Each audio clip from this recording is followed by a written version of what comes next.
네, 안녕하세요. 지금부터 22대 국회의원 선거 논산 계룡 금산 후보자에 대한 정책 토론회를 시작하도록 하겠습니다. 본 토론회는 후보자의 중앙 및 지역 정책을 검증하고 지역을 위해 봉사할 수 있는 후보인지를 검증하는 자리가 될 겁니다. 그리고 중요한 건 오늘 사실은 양쪽의 후보님들이 다 나와 주셨으면 너무 좋았을 텐데 두 분이 다 나오지 못한 점에 대해서는 조금 아쉬운 부분들이 있고요. 또 그래야지만 상호 토론이 좀 이루어져서 좀 더 후보자를 검증하기 좋을 것 같은데 사실은 그런 부분들이 잘 안 되는 부분들이 좀 있어서 좀 아쉽긴 하지만요. 오늘 우리 황명선 후보 나오셨으니까 황명선 후보가 생각하는 부분들에 대해서만 여러분들이 좀 정확하게 검증을 해주셨으면 좋겠습니다. 마지막 오늘 사회를 맡은 건양대학교 국방경찰항전학부 정원희 교수라고 합니다. 네, 한 분밖에 안 오셨으니까요. 바로 좀 시작을 하겠고요. 조금 후보자께서도 편하게 좀 말씀하실 수 있는 그런 자리가 될 거니까요. 좀 본인이 하실 수 있는 얘기들을 좀 편안하게 말씀해 주셨으면 좋겠습니다. 일단 첫 번째로는 혹시 이게 논산 계룡 금산 선거기 때문에 우리 후보자님을 모르시는 분들도 계시니까 본인의 자기 소개와 정책 공약을 대략 한 3분 안으로 설명을 좀 부탁드리겠습니다. 네, 안녕하세요. 황명선 기호 1번 황명선 후보입니다. 인사드립니다. 네, 오늘 토론회는 우리 시민들의 알 권리를 제공해주는 하나의 플랫폼입니다. 안타깝게도 토론회를 한다라는 말씀을 듣고 저야 흔쾌히 우리 시민들한테 알 권리를 또 그리고 토론회를 통해서 공약이나 기타 검증 사항에 대해서 해드리는 게 그게 후보자로서의 유권자에 대한 시민에 대한 도리다라는 마음으로 함께 참여를 했는데 안타깝게도 이 자리에 입후보한 후보님들이 함께 자리를 못해서 굉장히 안타깝고 그렇습니다. 그러나 저에 대한 논산 계룡 금산 발전을 위한 그리고 국회의원의 출마와 관련된 내용과 관련돼서 오늘 우리 사회자님과 함께 사회자님의 질의 그리고 제가 생각하는 그런 내용에 대해서 답변하는 좋은 그리고 이 토론을 통해서 논산 계룡 금산의 시민과 국민 여러분들이 이해가 되고 그리고 황명선이 준비되어 있구나 어떤 후보이구나라는 것을 안내하는 그런 장이 되기를 바랍니다.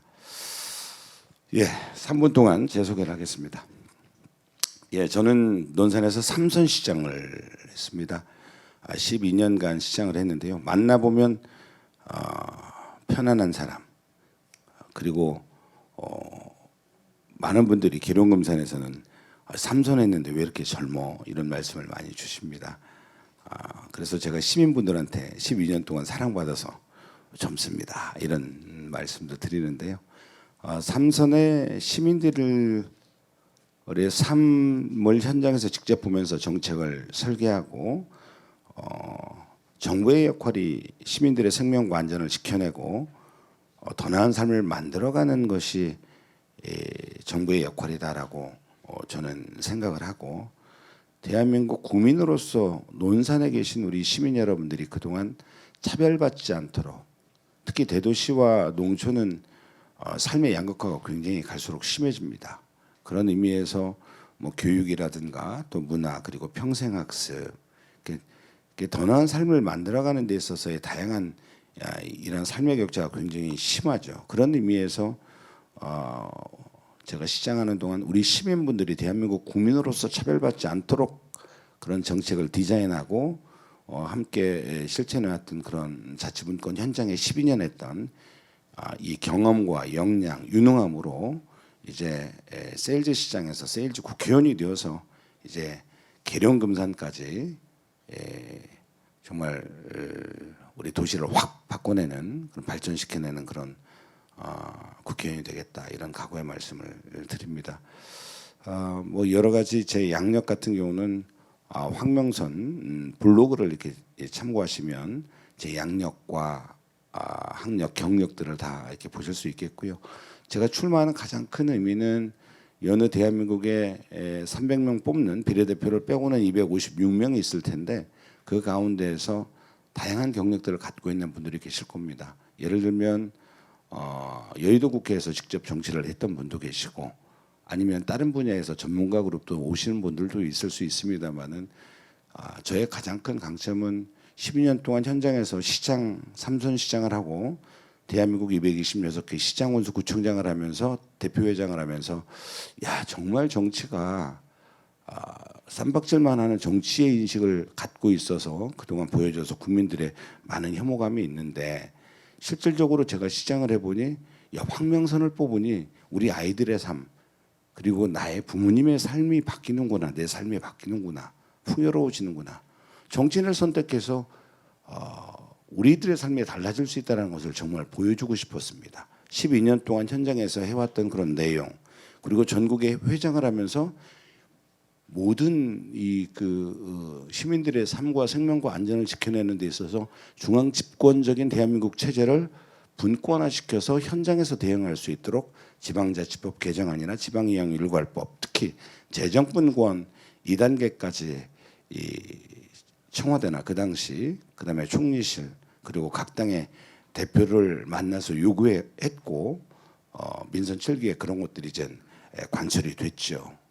그래서 지방이양일괄법과 30년 만에 지방자치법 전부 개정안 그리고 재정분권 2단계까지 만들어냈던 그런 한 사람으로서 이제 국회에 가게 되면 대한민국 우리 논산계룡 금산의 우리 시민 군민뿐만 아니라 전국의 모든 대한민국 국민들이 헌법에 있는 것처럼 정부를 규정하고 있는 생명과 안전, 돈 삶, 차별받지 않는 건강한 국가 공동체를 만드는 자치분권 대표자로서의 그런 역할들을 더 굳건히 해내서 대한민국이 이제 최저 삶이 아니라 행복한 삶을 살 수 있는 기본 사회로 갈 수 있는 그런 법과 제도의 틀을 만들어내는 그런 역할들을 어느 누구보다도 할 수 있다. 이런 자부심을 갖고 그런 역할들을 해내겠다. 이런 말씀을 드립니다. 네, 감사합니다. 뭐 정확한 후보자 소개가 다 됐는지는 모르겠지만 워낙 삼선 시장님을 하시고 뭐 여러 가지로 여러분들이 좀 잘 알고 계시는 부분들이 있으니까요. 말씀하신 대로 좀 궁금하신 부분들은 블로그나 이런 것들을 좀 참조해 보시면 좋을 것 같고요. 지금부터 질문을 한 20여 개 정도를 할 겁니다. 다만 뭐 질문이 많다고 해서 뭐 내용이 많거나 이런 건 아니고요. 공통적으로 해야 될 5가지 질문 그리고 계룡, 금산, 논산에 대한 5개 정도의 질문을 통해서 한 20개 정도 질문을 드릴 거고요. 후보님께서는 질문에 대한 답변은 1분에서 2분 정도로 답변을 해주셨으면 좋겠습니다. 사회자님 오늘 네. 뭐 20개 상호 토론도 네, 혼자 네, 네. 나왔는데 네. 시간을 짧고 굵게. 알겠습니다. 알겠습니다. 저도 나가서 선거 운동을 해야 되는데. 뭐 그건 그런데 이게 이제 참 아쉽게도 양쪽의 후보자들이 다 오셨으면 이게 내용 자체는요 양쪽 후보자들한테 다 간 내용입니다. 그렇기 때문에 사실은 상대 후보에서도 분명히 그와 관련된 부분들에 대한 생각이나 논의가 있을 수 있다라고 생각을 해서 뭐 말씀하신 대로 최대한 빨리 끝내려고 노력은 하겠지만 기본적인 질문에 대한 부분들은 조금 답변을 해주시면 아마 주민들이 이해하시는데 훨씬 더 좋을 것 같다고 생각을 합니다. 그래서 질문을 제가 아주 짧게 드리겠습니다. 저도 최근에 놀란 사실인데요.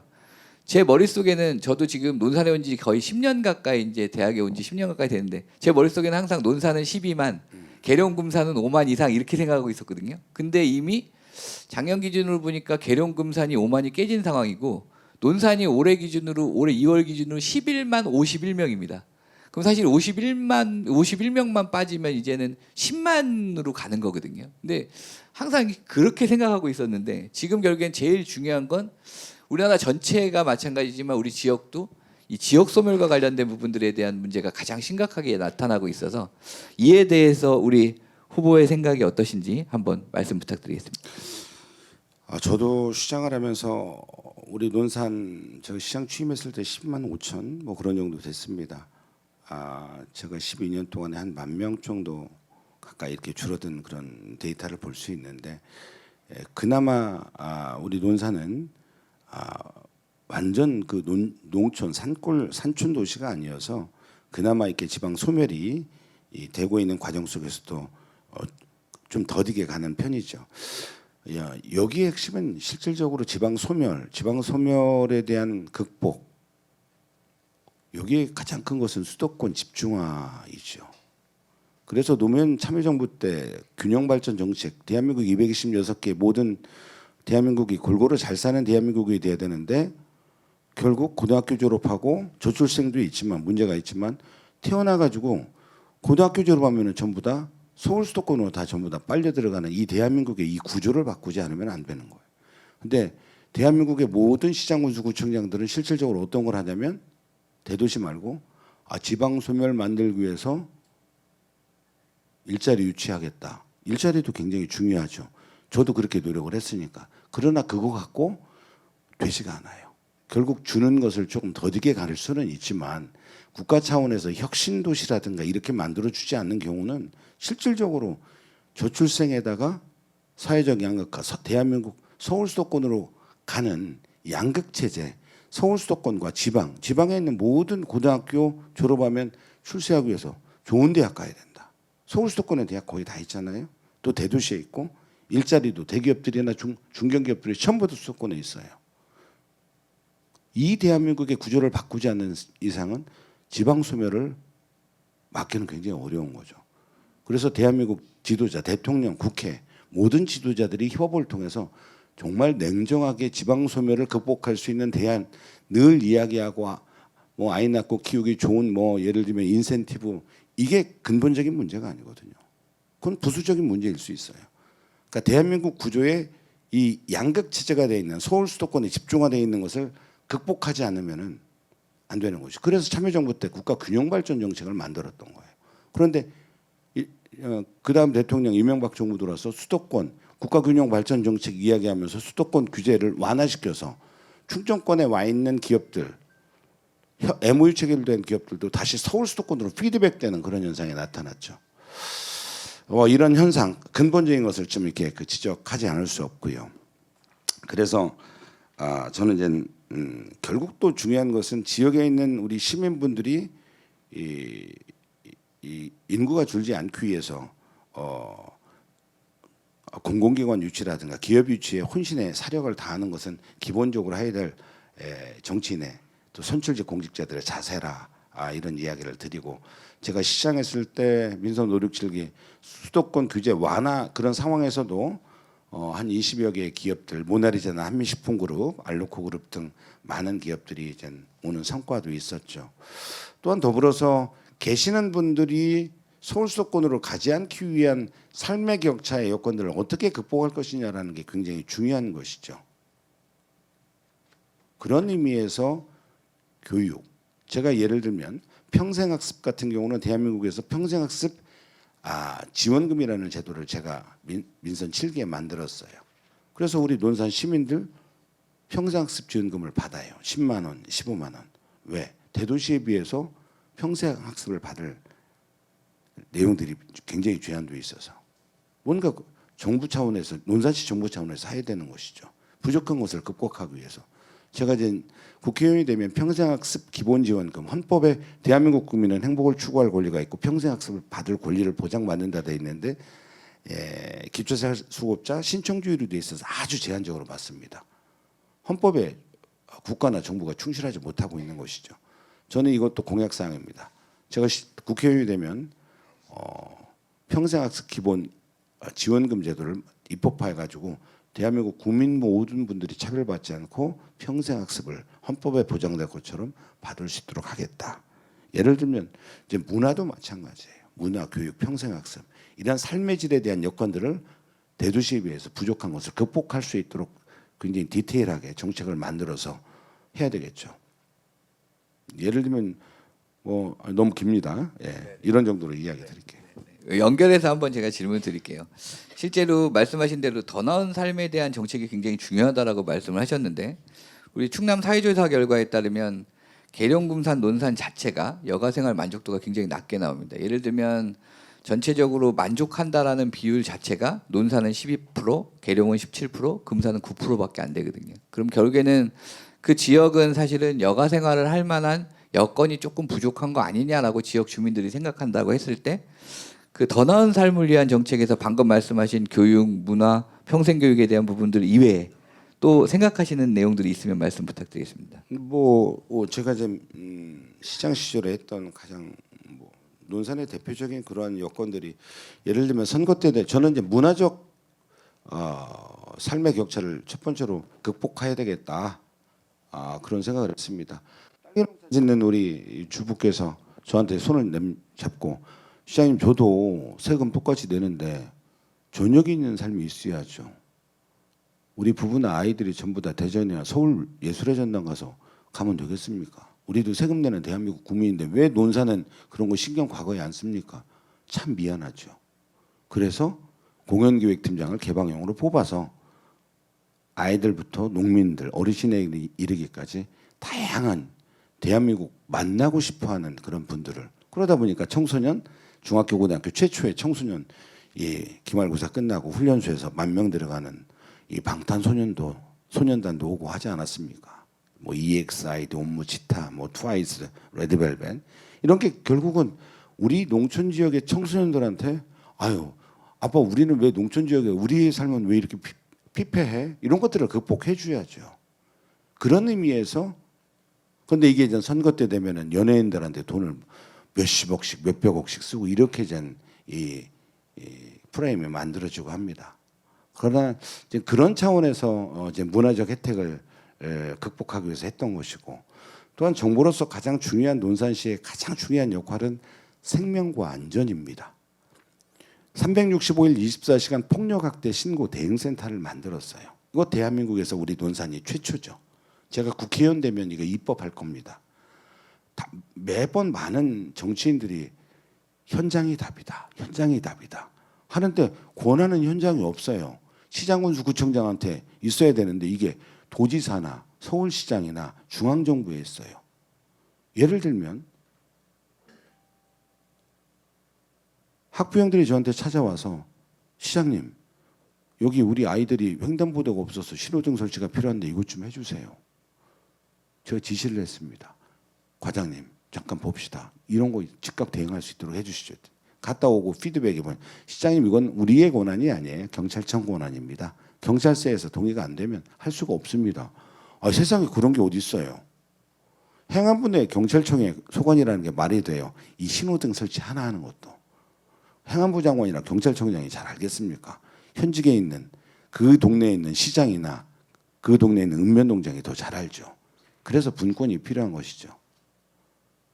제가 국회의원 되면 이거 먼저 입법할 수 있도록 하겠습니다. 이거 사무를 제가 지방 기초지방 정부에게 환원해야 된다라고 그렇게 얘기를 했는데 응답이 없어요. 정부나 국회 차원에서. 예를 들면 하나의 사례를 든 겁니다. 그래서 분권이 필요한 것이죠. 예. 그다음에 그래서 우리 365일 폭력학대 신고 대응센터를 만들었는데 우리 논산에서 경찰서와 협업해가지고 경찰관이 와 있어요. 같이 근무하니 전화만 오면 가정폭력, 아동학대 아니면 묻지마 데이트폭력 등등 많은 어르신학대 이런 것들이 있을 거 아닙니까? 전화가 오면 이웃집에서 굉장히 골든타임을 사수할 수밖에 없는 그런 상황이죠. 즉각 대응해야죠. 우리 논산에서는 즉각 대응해서 한 건도 폭력과 악도로부터 생명의 리스크를 갖고 있는 사례가 없었어요. 과거에 우리가 2017년인가 18년 안타까운 정인양 사건이 있잖아요. 정인양 사건이 양부모한테 학대를 받았는데 3번 전화를 하고 그런데 다 놓쳤어요. 그리고 결국 안타까운 운명을 하게 됐죠. 제가 이걸 보면서 왜 이게 서울시장한테 권한이 있냐 이 얘기예요. 천만 서울 시민들의 그런 폭력과 학대들이 하루에 한두 개 일어나겠어요. 결국은 사고 난 현황만 보고를 받게 되는 것이죠. 저는 저의 가장 강점은 이런 거라고 봐집니다. 제가 12년 동안 현장에서 시민들의 생명과 안전 더 나은 삶을 위해서 정책을 디자인하고 설계하고 365일 24시간 아이꽃 돌봄센터도 그런 의미에서 만들어지게 된 거고 그리고 더함이라는 이 동물보호센터도 그런 의미에서 만들어지게 된 거고 평생학습 기본지원금도 만들게 된 거고 농민수당도 전국에서 중앙정부에서 우리 농민들한테 돈 주는 게 아니에요. 양승도 도지사와 함께 충남형 농민수당을 만들게 되는 것이죠. 이런 것입니다. 이게 전국 중앙정부에서 하거나 다른 지역에서 하거나 전라남도 일부 지역은 있는데 다른 시도에서 하는 이 내용들이 아니에요. 그러니까 결국은 우리 시민들의 다양한 분야에 더 나은 삶을 만들어가서 문화가 됐든 평생학습이 됐든 농업과 청년에 대한 지원이 됐든 간에 다양한 이런 삶의 격차를 극복할 수 있도록 차별받지 않도록 해야 되는 것이죠. 그것을 그 누구보다도 잘 알고 있는 사람이 저죠. 그러니까 국회의원이 되면 위에 그 장관이나 윗사람들의 눈만 보고 하는 게 아니라 시민과 국민의 눈을 보고 일하는 그런 국회의원이 되겠다 이런 말씀을 드립니다. 네, 네. 답변 감사드립니다. 그 많은 말씀들을 하셔서 말씀하신 대로 제가 지역별 질문의 경우에는 조금 줄여서 말씀드릴 수 있을 것 같아요. 뭐 네. 여러 가지로 설명을 하신 부분들이 있으니까. 근데 아마 각 지역별로 좀 굉장히 궁금하신 부분들이 있을 텐데 논산 같은 경우에는 제가 첫 번째로 좀 질문드리고 싶은 게 결국에는 국방산업단지가 논산에 유치가 된 건 이제 확정된 거고요. 지금 현재 면적을 70만 평에서 100만 평 정도로 늘리자라는 논의들이 있는데 여기에 대해서 어떻게 생각하시는지. 그다음에 지금 현재는 육군사관학교 이전을 추진을 한다면 만약에 그 대상지를 어디로 생각하고 계시는지. 그리고 아마 최근에 계속 뭐 언론에서도 논란이 되고 있는데 그 KDI가 공장 유치가 되면 현재도 지금 굉장한 갈등 상황에 있는 상황으로 알고 있습니다. 그래서 그 상황에 대해서는 어떻게 해결하는 게 가장 좋을 것인지에 대한 후보님 생각을 좀 듣겠습니다. 네. 네. 그 첫 번째 세 가지 질문이죠. 국방산단.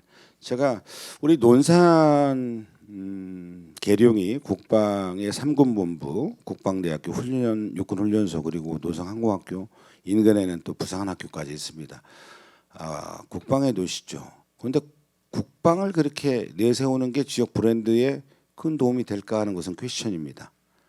그래서 제가 인문학, 김홍신, 박범신 이런 형태로 우리 충청 기호 유학의 본산이 결국은 대한민국을 국정을 운영하기 위해서 도남서원이나 종학당에서 함께 국정을 논의하고 토론했던 그런 장소가 결국은 인문학의 고장이라고 볼 수 있죠. 그래서 박범신, 김홍신 대한민국의 대표 작가도 논산에 모시게 되고 오시게 된 거죠.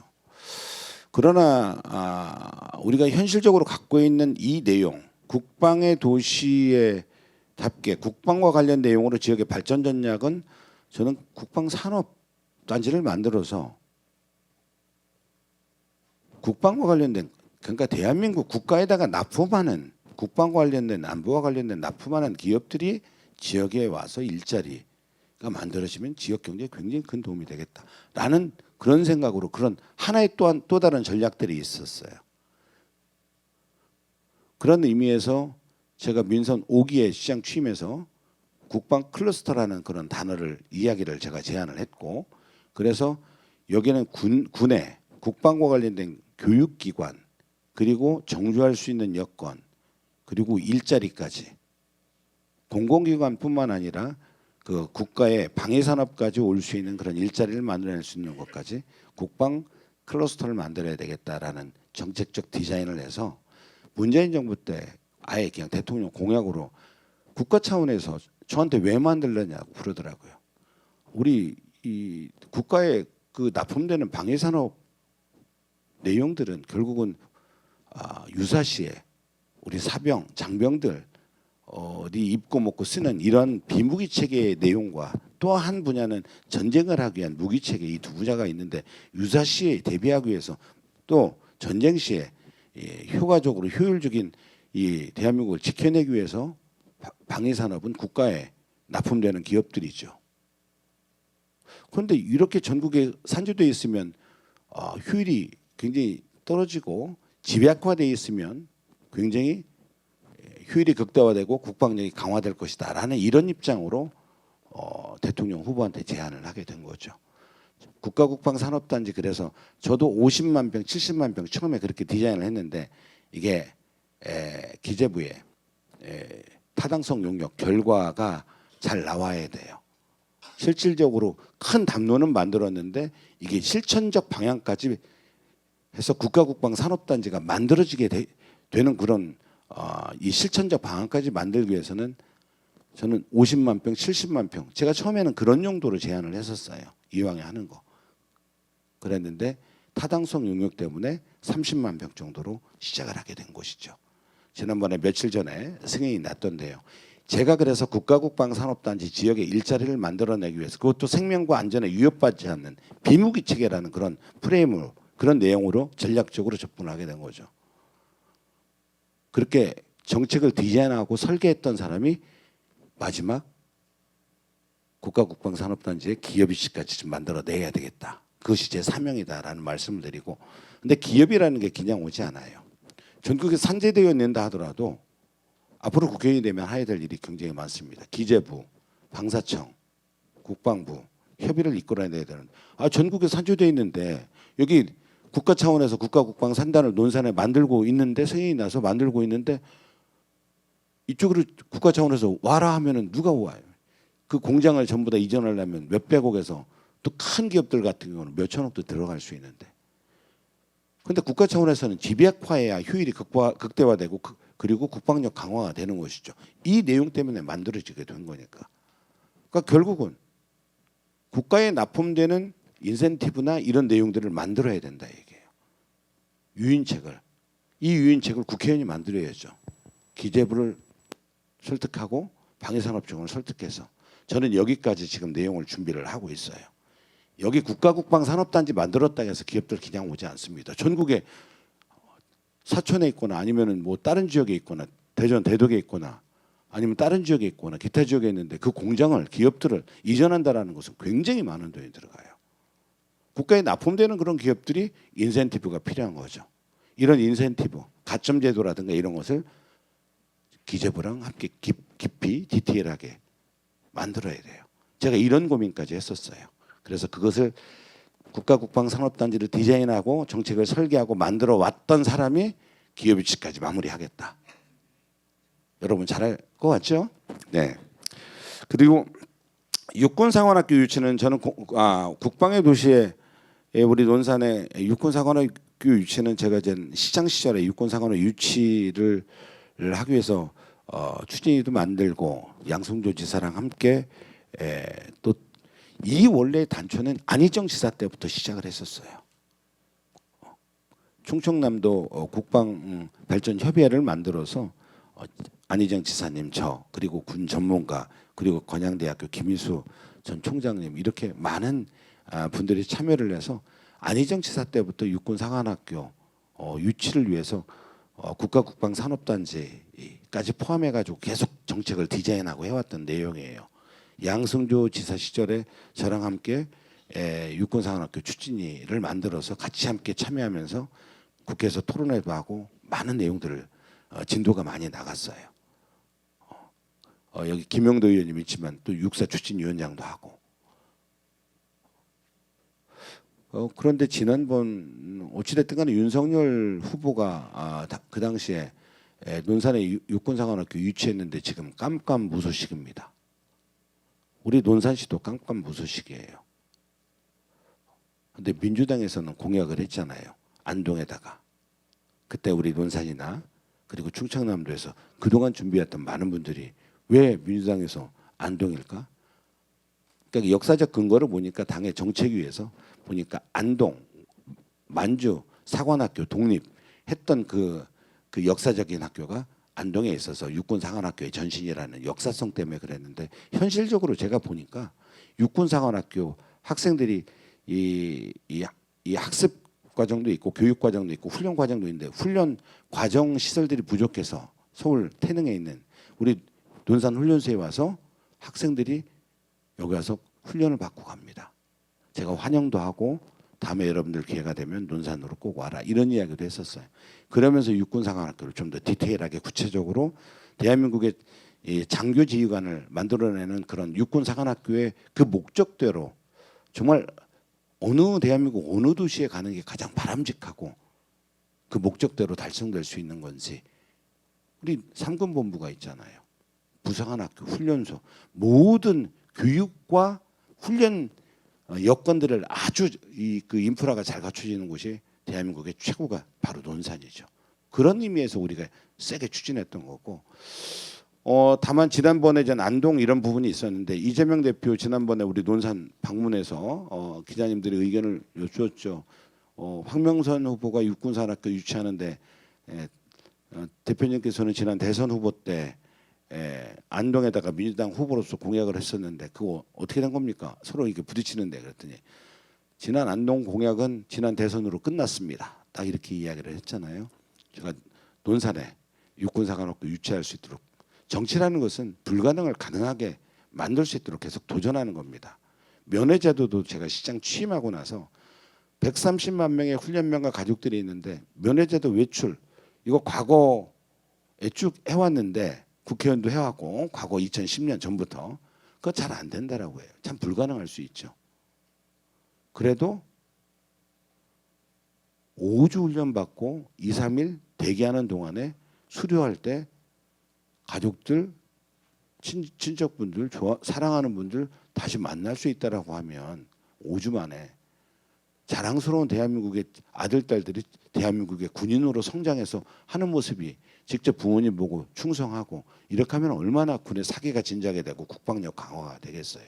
이런 내용으로 국방부나 국회 국방위원들을 만나면서 설득했죠. 정말 100여 차례 뛰어다녔습니다. 그래서 1년 만에 군 면회제도가 부활이 된 거 아니겠어요? 그 전에는 우리 논산에 다방 커피숍이 없었어요. 다방밖에 없었어요.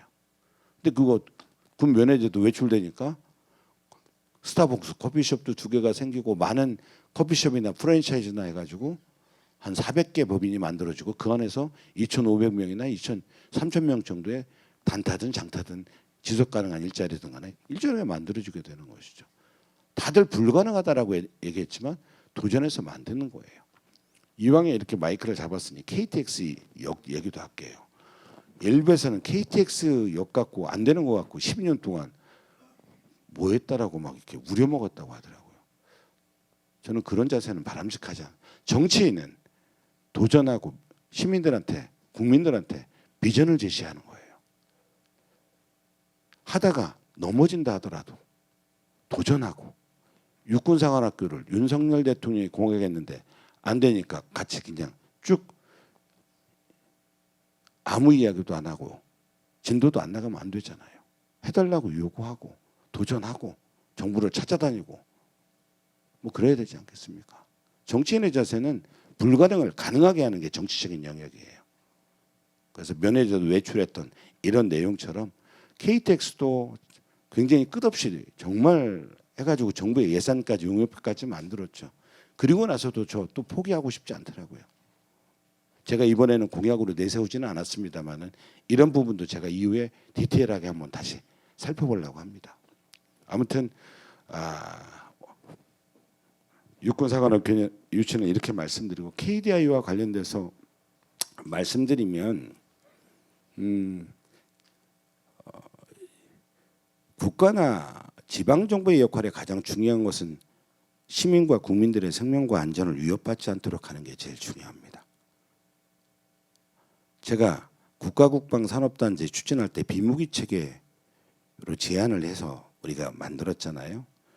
실질적으로 비무기 체계라는 것은 먹고 쓰고 입고 하는 이런 내용들이에요. 신고 굉장히 일자리가 많이 만들어지고 시민들의 생명과 안전에 위협받지 않는 우려들이 없죠.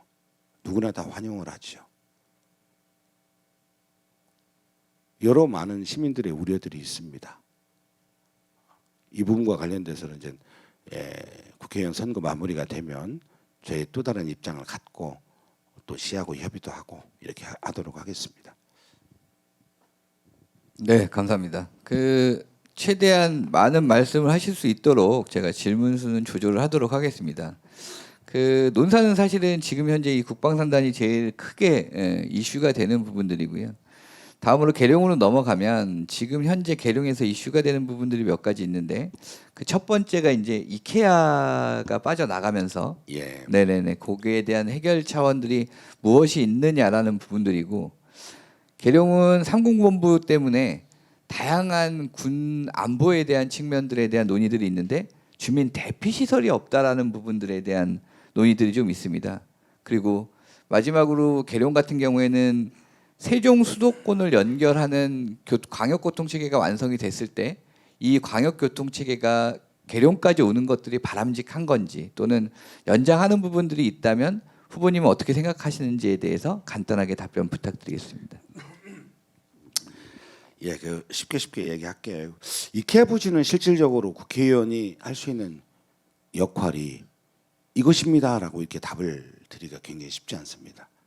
다만 이케아 부지 이 3만 평 부지가 지금 실질적으로 들어 입점이 안 돼서 지금 현재 그냥 공터로 남아 있죠.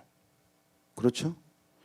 그런데 이 땅의 소유를 계룡시가 어느 정도를 갖고 있다라고 하면은 이 땅을 갖고 정부의 공공기관 유치라든가 다른 기업 유치라든가 뛰어다닐 수 있는 주체가 계룡시가 될 수 있는데 안타깝게도 그렇지 못하더라고요. 이게 민간인 부분의 땅이에요.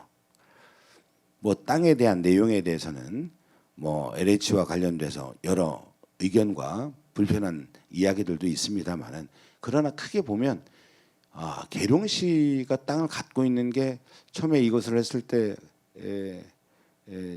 땅을 좀 매입했으면 참 좋지 않았을까. 그러고 그 땅을 매입한 땅을 갖고 뭔가 이렇게 유치할 수 있도록 적극적으로 뛰면 굉장히 구체화될 수 있는데 그런 부분들이 좀 안타깝고 아쉬운 부분이 있는데 그렇다고 해서 계속 이거 방치할 수는 없잖아요. 방치할 수는 없잖아요. 저는 이케아 부지를 국가의 공공기관 또는 이 복합 쇼핑몰이나 그리고 시민들의 커뮤니티 공간으로 입점될 수 있도록 제가 중재하는 역할들을 해야 되겠죠.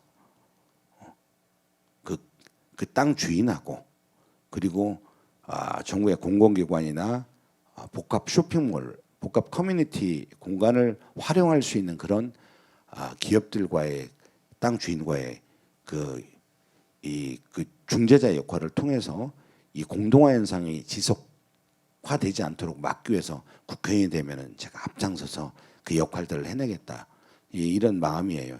그러니까 현재 계속 방치할 수는 없어요. 이런 정도로 말씀을 드리고 두 번째 주민 대피 시설은 기본적으로 반드시 필요한 부분이죠. 예. 세 번째 세종 수도권의 세종 수도권에서 세종과 연결되는 계룡까지 굉장히 중요한 교통 인프라가 만들어질 수 있죠. 지금 천안 논산 간 고속도로가 굉장히 많이 정체됩니다. 아마 이 계룡까지 뚫게 되면 뭐 계룡과 우리 논산까지도 또 큰 도움이 될 것이고 그리고 지금 천안과 논산 간의 이런 교통의 정체도 굉장히 많은 불편들이 해소될 거라고 저는 봐지고요. 세동 수도권에서 세종에서 우리 계룡까지 이어지는 광역 교통 체계를 반드시 만들어야 되겠다라는 그런 입장입니다. 네네, 감사합니다. 그 계룡은 주로 뭐 그런 부분들에 대한 이슈들이 좀 있을 것 같다라는 판단해서 제가 조금 질문을 뭉쳐서 드렸고요. 다음으로 금산 같은 경우에는 계룡 한 가지만 더 네네 제가 말씀하셔도 됩니다. 네. 계룡에 정말 하고 싶은 게 두 가지가 있어요. 앞서 말씀드린 대로 정부의 역할에 가장 중요한 것은 시민들의 생명이에요. 근데 계룡에 보니까 주민들을 만나다 보니까 녹물로 정수해 가지고 드시는 그리고 녹물로 샤워를 해서 피부병이 생기는 그런 이야기들을 제가 들었어요. 사례를 살펴보니 이 광역 상수도 이 사업들에 대해서 95년도 이전에는 95년도인가 뭐 시기는 뭐 그 비슷한 전후가 되는데 이게 철로 만들게 되고 그 이유는 스테인레스로 되는데 스테인레스로 하는 것은 녹물이 안 나오죠. 그래서 이 교체 사업들을 해가지고 녹물이 안 나올 수 있도록 안전한 식수 공급이나 그다음에 샤워할 수 있는 그런 여건들을 만들어줘야 되는데 그게 굉장히 불편한 내용으로 와 있어요. 제가 계룡에서 우선 가장 첫 번째 국회의원이 되면 첫 번째 해야 될 사업은 계룡 시민들의 안전한 식수 공급입니다. 무슨 수를 써더라도 중앙정부 예산을 확보하서라도 또 계룡시와 협력을 구해서 어떤 모든 수단과 방법을 가르지 않더라도 시민들의 안전한 식수를 공급하는 게 가장 중요한 일이라고 봐집니다. 그래서 이 저의 세일즈의 역량, 정부를 움직이는 이 역량을 갖고 이 그 광역 상수도 이 사업을 할 수 있도록 하는데 이게 광역 상수도에서 이게 국가 체계에서 일부 지원될 수 있지만 도 차원에서 하는 주요한 사업이 될 수 있습니다. 사무가 이게 광역정부로 이양이 됐기 때문에. 그러나 이게 입법에 대한 보완들이 좀 필요할 거예요. 보완을 한다 하더라도 과거에 철로 만들어졌던 그런 이 사무가 광역정부로 이양이 됐다 하더라도 과거 철로 만들었을 때 그 녹물 나오는 이런 내용에 대해서는 법령 개정을 통해서 국가 차원에서 지원을 이끌어낼 수 있도록 하겠고 제가 세일즈 국회의원이 돼서 그 역할들을 해내겠다 이런 말씀을 드립니다. 그리고 어느 도시나 보면 계룡도 그렇고 금산도 있다 중복될 수 있는데요. 어느 도시든 간에 시민들이 살기 위해서 공익적 인프라가 필요합니다. 첫째는 시민공원이 하나 반드시 필요해요. 그다음에 문화원이나 문화예술회관이 반드시 있어야 되죠. 세 번째는 시립도서관이 꼭 하나 있어야 돼요. 이게 기본적으로 개인 건 아니지만 해당 도시에 살고 있는 시민들이 기본적인 삶을 위한 공익적 인프라인데 제가 시장 취임했을 때 논산에 이 세 가지 아무것도 없었어요. 야 이거 안 되겠다. 결국 이제 민선 7기 제가 나오기 전까지 시립도서관이나 시민공원이나 그리고 문화원이나 이자원 이 자리에 있는 문화원이나 이렇게 다 만들어 놨죠. 계룡도 시민공원을 제가 만들 계획입니다. 이건 전략적 차원이 필요한데 상권본부가 올 때 많은 땅들을 매입했어요. 그러나 지금 그 목적과 취지대로 지금 못 쓰고 있는 유의부지가 굉장히 많은데 예를 들면 바깥골프장을 지금 현재 국방부 땅입니다. 이걸 연간 1억 원 가까운 돈을 주고 임대료를 해서 바깥골프장으로 쓰더라고요. 근데 군과 국방부랑 협의가 굉장히 긴밀하게 필요하죠. 파크골프 인구도 늘어나서 논개금의 파크골프장 증설은 기본적인 저의 증설에 대한 공약은 기본적인 것이고 그 옆에 보면은 군문화 엑스포 때 주차장으로 활용하는 그 굉장히 넓은 공간이 있습니다. 이거 국방부 땅입니다. 상권본부나 그 군 가족들을 위해서 거기 국방부에서 땅을 대고 제가 기재부에서 예산을 만들어서 국방부에다가 예산을 태워줘야죠. 300억, 500억 만들면은 우리 논산 시민공원 같은 근사한 밤에도 야광경관도 있고 세피드 365일 24시간 아주 품격 있는 그런 공원을 만들 수 있습니다. 땅도 매입을 안 하고 이것은 굉장히 중요한 정치력과 국방부와 기재부를 움직여서 돈 안 들이고 할 수 있는 그런 굉장히 중요한 사업이죠. 부지가 있으니까. 그래서 이것도 저의 굉장히 중요한 공약입니다. 공약 이름은 국가 국방정원을 만들겠다라는 제 공약이죠. 이런 말씀도 덧붙여서 말씀을 드립니다. 네네네네. 뭐 계룡 관련돼서 이 노후 상수도관 교체 관련된 부분들은 굉장히 심각한 문제라 아마도 후보님이 잘 알고 계셔서 그 말씀을 드리시는 것 같고요. 마지막으로 금산 관련된 질문을 조금 드리겠습니다. 잘 아시겠지만 인삼이라는 게 사포닌의 효용성 때문에 굉장히 유명해졌는데 지금 사실은 인삼에 대한 인기가 좀 떨어지고 있는 상황이잖아요, 그죠? 근데 사실은 금산 관련된 부분들은 그런 게 굉장히 활용도가 높을 수밖에 없는 자원이기 때문에 그런 부분들을 좀 활성화할 수 있는 방안들 그리고 최근에 이제 계속 나타나는데 금산은 대전으로 편입시켜하고 싶어 한다라는 논의들이 되게 많잖아요, 그죠? 그 부분들에 대한 두 가지 답변도 한번 주시면 지역민들이 잘 이해할 수 있을 것 같습니다. 네, 우선 금산하면은 인삼의 수도죠.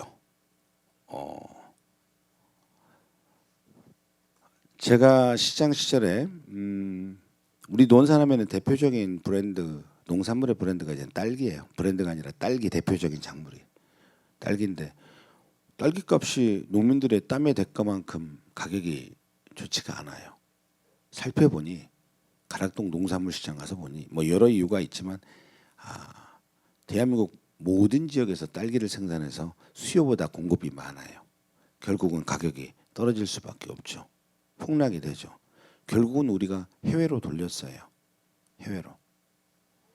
동남아시아, 러시아, 미국까지 이렇게 다니면서 세일즈 프로모션도 하고 협약도 체결하고 그런 게 기반이 돼서 후임 시장도 그런 역할들을 잘하고 있더구만요. 마찬가지로 결국은 이 국내의 시장을 떠나서 이제는 세계화로 가야 되죠. 인삼 수도답게 금산이 그러려고 하면은 인삼을 브랜드화 시켜야 돼요. 세계화로 브랜드 시키기 위해서는 널리 알리기 위해서의 가장 중요한 전략은 금산을 유네스코 세계 유산으로 등재시키는 일이라고 저는 생각을 합니다. 제가 시장 시절에 도남서원을 유네스코 세계 문화유산으로 추진을 해가지고 등재가 됐죠. 외국에 나가서 보면 뭐 딸기 얘기도 하고 뭣도 얘기하고 다 합니다. 근데 외국에 가서 가장 손쉽게 표현되는 이해할 수 있는 것은 유네스코를 품고 있는 도시가 대한민국 논산이다. 왜요? 그러면은 우리 도남서원 이렇게 이야기하면 유네스코 하면은 전 세계가 다 통용이 되니까요. 금산도 마찬가지죠. 그런데 식품이 유네스코에 등재된다라는 것은 세계적인 브랜드화가 되는 거죠. 이런 브랜드화를 통해서 인삼 농가나 인삼의 상인들의 소득에 기여가 될 수 있도록 제가 유네스코 세계문화유산을 추진하겠다. 과거에 해본 저의 역량과 경험을 갖고 추진력을 갖고 하겠다. 이런 말씀을 드리고 덧붙여서 인삼뿐만 아니라 깻잎 다양한 작목들이 있습니다. 우리 논산에도. 제가 12년 시장을 하면서 현장에서 일했던 그런 게 장점이죠. 여의도 국회에서 일했으면 잘 몰랐을 거예요. 지난해 쌀값이 그러니까 우리 한 가마에 보통 한 22, 3만 원 정도는 돼야 돈 버는 게 아니라 아이고 내 개인적인 인건비, 내 땀의 대가 이런 용도예요. 돈을 버는 게 아니에요. 한 29만 원, 30만 원 돼야 돈이 좀 되죠. 22, 3만 원 돼야 되는데 14, 5만 원 됐잖아요. 쌀값이 폭락돼서 농민들이 광화문이나 국회 상경해가지고 투쟁을 했죠. 쌀값 정부에서 수매해가지고 좀 가격을 안정화시켜달라. 윤석열 정부에서는 농민을 대변하는 그런 정부가 되겠다고 했는데 응답이 없었어요. 그래서 우리 민주당에서 양곡관리법이라는 제도 법안을 만들게 되는 거죠. 양곡관리. 폭락했을 때 무조건 다 매입하는 게 아니에요. 완전히 굉장히 많은 금액이 폭락이 됐을 때 국가 차원에서 일부 매입하는 거예요. 모든 걸 다 매입하는 게 아니라. 근데 이게 와전돼서 아유 그럼 다 벼농사만 계속 앞으로 다 짓게 다 매입해 주면 이런 식으로 반대를 하더라고요. 참 나빴어요. 농민들을 갖고 우롱하면 안 되죠. 농민들을 대변한다고 해놓고 농민들을 우롱하는 격이 나요. 결국은 윤석열 대통령이 양곡관리법 거부를 하지 않았습니까? 저는 이번 선거 굉장히 중요하다고 봐집니다. 우리 농민 여러분들이 저는 그래서 현장에서 우리 농민분들의 다양한 목소리와 삶의 현장들을 보면 농민은 농업은 식량 주권이다. 그리고 농업은 국가의 기간 산업이어야 된다. 그런 차원에서 모든 농업의 농산물의 가격들이 폭락했을 때 최소한 우리 농업인들의 땀과 노동력, 개인적인 노동력의 대가는 국가가 지불할 정도의 기본적인 국가의 시스템이 돼야 된다. 양곡관리법 플러스 농안법 이 보완을 통해서 농산물 가격 안정제를 제가 입법화를 하려고 합니다. 아마 이게 저의 첫 번째 입법하고자 하는 그런 의견일 수도 있습니다. 그렇게 해서 우리 농업인들이 안정적인 소득 기여가 될 수 있도록 그렇게 해야 되겠다라는 말씀을 드리고 대전 편입 문제는 첫 번째는 충청남도 끝자락에 계시죠. 과거에 충남도청이 대전에 있을 때는 이런 이야기가 없었죠. 그만큼 많은 차별과 소외를 받고 있다라는 국민들의 의식과 정서들이 있다라고 봐집니다. 그럴수록 충청남도는 더 살펴야 되겠죠.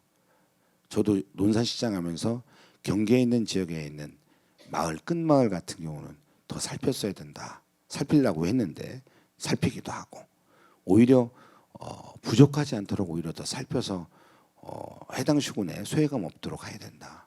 뭐 이런 말씀을 드리는 거죠. 이런 게 컸던 것 같고 그러나 다만 금산의 대전의 편입과 관련된 이런 문제들에 대해서는 첫 번째 대원칙은 금산군의 발전이 되느냐 편입됐을 때 행정구역 개편이 되면 금산 국민들한테 도움이 되겠느냐 금산의 미래 100년에 후손들한테 부끄럽지 않는 금산의 내용인가 이런 과학적이고 구체적이고 디테일한 내용들이 필요합니다. 정치적인 이슈로 만들어지는 것은 저는 바람직하지 않아 보여요. 지금 이 시기에. 그래서 대원칙은 금산군의 발전과 금산 군민들의 100년의 삶 속에서 어떻게 하는 것이 바람직한지 과학적 내용과 데이터를 갖다 놓고 국민과 토론을 통해서 만들어 가야죠. 정치인들이 이슈화하거나 예를 들면 김포 같은 경우 그렇습니다. 갑자기 왜 정치인들이 들고 서울 편입 이야기를 왜 합니까? 대한민국이 서울이 너무 비대해지고 서울에서 강북에서 강남 가려면 2시간 걸려서 굉장히 경쟁력 없는 세계에서 그런 도시가 돼가지고 균형 발전 정책을 쓰고 있는데 갑자기 서울로 편입되면 땅값이 올라가나?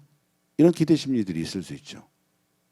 실질적으로 아무것도 아닌데 왜 정치인들이 왜 그런 이슈를 만듭니까? 시민들은 가만히 있는데. 그래서 저는 대원칙은 금산군의 발전과 금산 군민들의 이익에 어떤 게 부합하는지 이런 기본적인 과학적인 데이터를 갖고 금산 군민과 토론과 논의를 통해서 결정할 일이다. 이것은 국회의원 선거 끝나면 이후에 그렇게 해도 되지 않겠나 이런 말씀을 드립니다. 네네, 말씀 감사드립니다. 말씀 맞는 것 같아요. 정말로 금산의 발전이라는 게 있어야지만 사실은 편입이 됐을 때도 유리한 측면이 있는 거지. 그런 거 생각 안 하고 무조건 가서 다 좋다 안 됐다 그럼 다시 들어갔다 다시 나올 수도 없는 거잖아요, 그죠? 그런 측면에서는 굉장히 의미 있다라고 생각을 하고요. 마지막 한 가지 질문만 드리겠습니다. 아마 계시는 분들이 다들 궁금해하실 만한 질문일 것 같은데, 예를 들면 후보님이 되시면 지사도 정치적 색깔이 다르고 시장도 정치적 색깔이 다르고 그죠?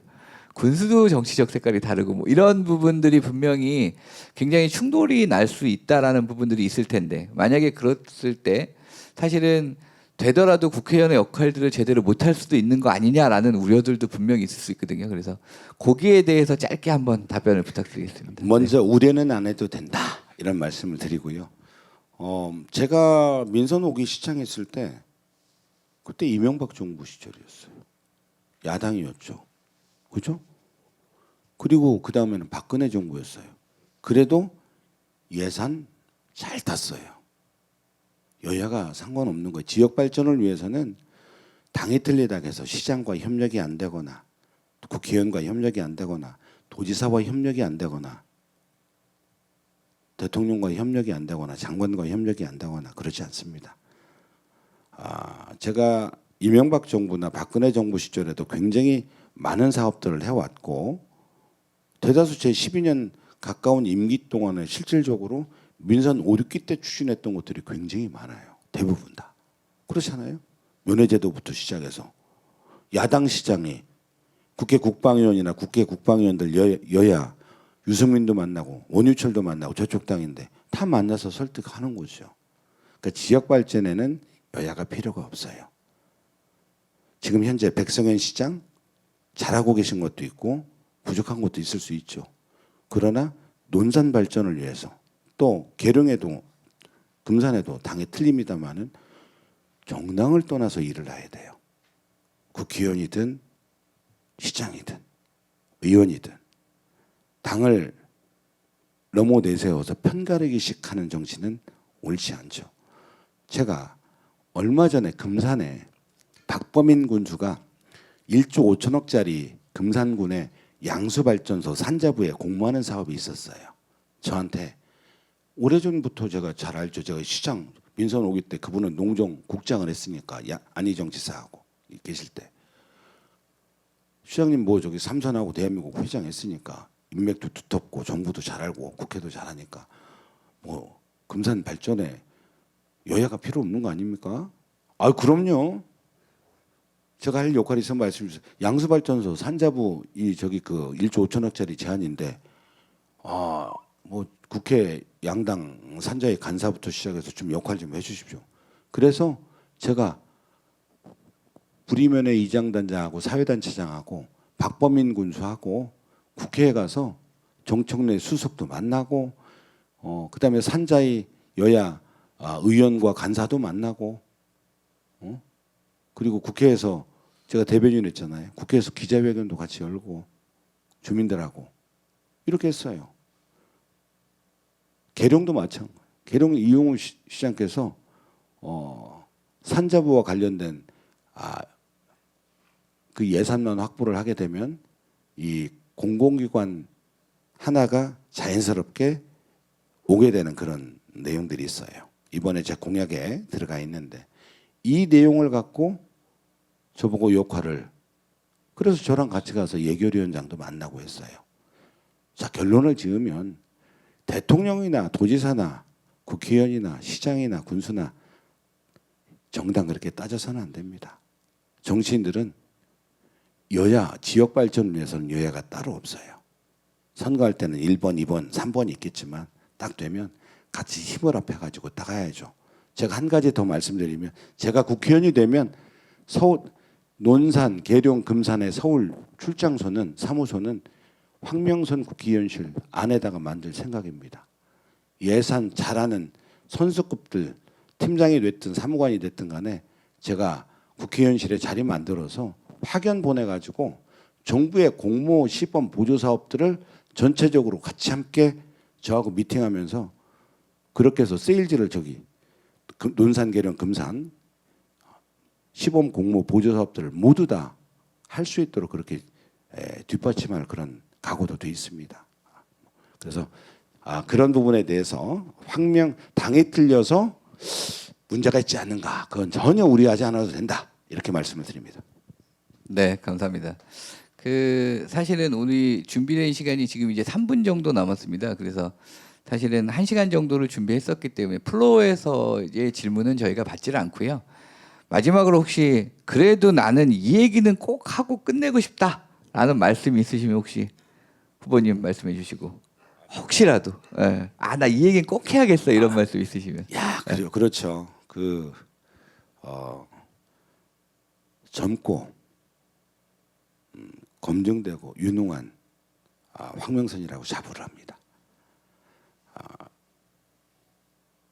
이 국회의원 선거가 정치인이 이 권력이라고 착각하면 안 됩니다. 저 12년 동안 일을 하면서 시민들한테 4년 동안씩 권한을 위임받아서 공적으로 시민을 존중하고 그리고 가난하고 소외받고 어렵고 몸이 불편한 우리 시민들도 패자가 되지 않고 동고동락하는 건강한 논산 공동체를 만드는 게 제 역할이라고 생각을 했습니다. 농업도 마찬가지였습니다. 정부의 보조사업 하면 소농, 빈농, 고령농 이런 분들은 보조사업 받기가 쉽지 않습니다. 매뉴얼상. 그래서 논산용, 소농, 고령농, 빈농의 보조사업까지 한 겁니다. 예를 들면 이런 전략들이 어디에서 나오냐면 지도자들의 역할론이라는 거죠. 그러니까 가난하고 소외받고 어렵고 몸이 불편한 우리 시민들도 국민들도 차별받지 않고 패자가 되지 않고 함께 더불어 살아가는 동고동락 공동체를 만들어가는 게 지도자의 역할이고 정부의 역할이고 실천하는 것은 지도자의 역할이다 이런 생각을 합니다. 누구보다도 현장에서 시민들께서 삼선의 영광을 주셨고 시민들과 함께 해왔고 앞으로도 시민들과 국민들과 함께할 국회의원은 황명선이다 이런 말씀을 드립니다. 감사합니다. 네, 감사합니다. 지금까지 1시간 정도에 걸쳐서 사실은 우리 황명선 후보에 대한 정책과 의견을 좀 들으셨고요. 이게 아마 4월 5일, 6일 날 사전 투표를 하고 4월 10일 날 본 투표를 할 때 우리 유튜브나 패널에 계신 분들도 아마도 좀 도움이 되실 거라고 생각을 합니다. 다만 저희가 국회의원을 뽑는다는 건 지역에 대한 인재나 일꾼만을 뽑는 게 아니라 중앙 정치에 가서도 지역과 중앙을 위해서 일을 할 수 있는 사람들을 뽑아야 되는 자리라고 생각을 합니다. 그래서 그런 부분들을 잘 고민해 보셔서 우리가 좋은 후보를 뽑을 수 있는 그런 자리가 됐으면 좋겠습니다. 자, 지금으로 22대 국회의원 선거 후보자에 대한 정책 토론회를 마치겠습니다. 오랜 시간 동안 고생하셨습니다. 감사합니다.